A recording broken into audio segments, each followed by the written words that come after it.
Okay, so I was trying to share a story where we had a rally to the headquarters of the police headquarters in Lagos to demand for a state of emergency to take apply to them about the issue of rape and sexual sexual harassment, sexual assaults, and the rest to women and young girls. And after this rally, we were having this discussion. We had a lot of young ladies who were in that rally, and as someone who works in this sector, also, I'm not naive to the discussion. But at the point, I started hearing words from these young ladies that made me feel like, not me actually, that would make a man out there feel like this issue of violence against women and girls is a fight between men and women.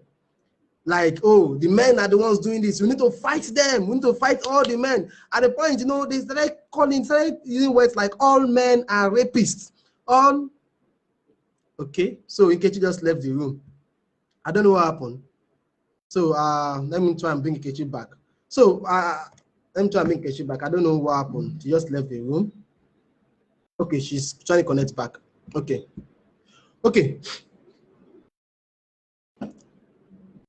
Yeah, hello Nkechi, can you hear me? Okay, thank God you're back. Okay, can you hear me? Yeah. Yes, I can.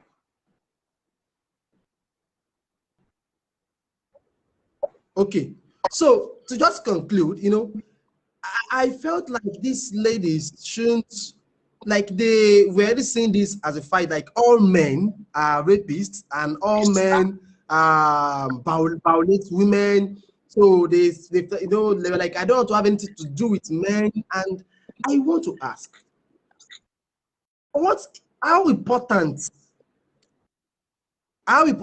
is the male gender also to help in putting an end to this violence against women and girls? Okay.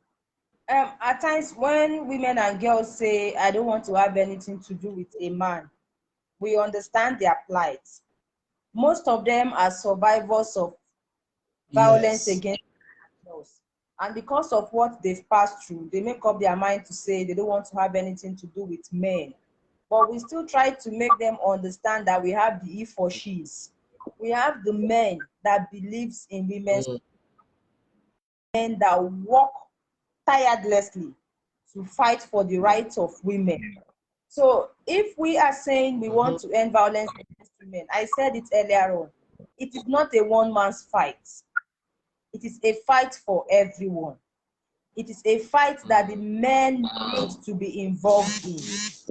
If, like, for instance, now, if I gather men together and I want to talk to them about ending gender-based violence, they might not really take you seriously. Some might not, some will. But if a man comes before them and the man is telling them, guy, men, let's end all these things, they will listen to the man that, oh, a fellow man is opposing this.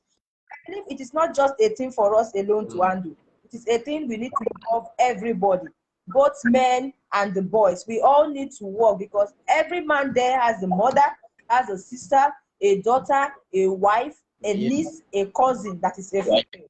So one way or the other, you are also affected. You don't wait till the person who is immediately directed to you experiences that violence before you come out to say you want to fight for it. So it is not just about the perpetrators. It's about men also championing this fight to prevent women from experiencing it, for prevent women they believe in, women they love, women they choose to protect from experiencing this thing. So men are needed. It is not a one-man's fight, like I said earlier on. It is not a one-way traffic thing. It is a two-way thing.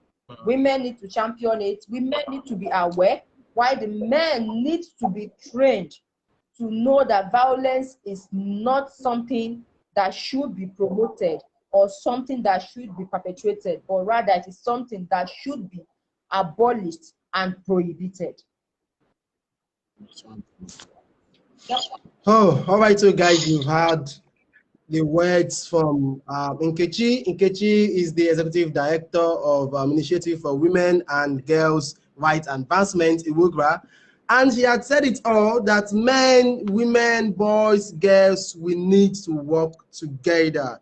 We need to work together Very to make sure that we do this, we make this possible. The women are suffering a lot. The women have suffered and they are still suffering a lot, in the hands of their perpetrators. So this is a call to action for you out there, as what we at Seed Africa, we are also trying to do with the African Informers movement. So this is not just about leadership alone, because of time we couldn't go into the aspects of politics and